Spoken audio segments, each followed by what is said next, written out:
The Celia storm is affecting the Canary Islands this Monday, and is leaving numerous incidents on several islands, from diverted flights to falling branches, trees, walls and traffic lights that are ripped off by the force of the wind, which reaches gusts of up to 90 kilometers per hour in some points of the archipelago.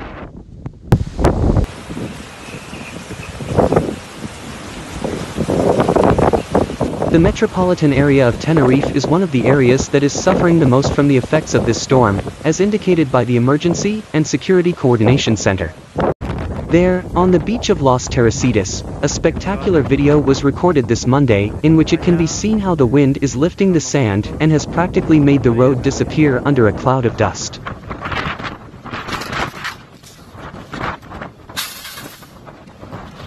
The force of the wind has also dragged palm tree branches and even the characteristic blue hammocks of this beach, which have flown into the car parks. Damage has also been reported in the bars installed on the sand.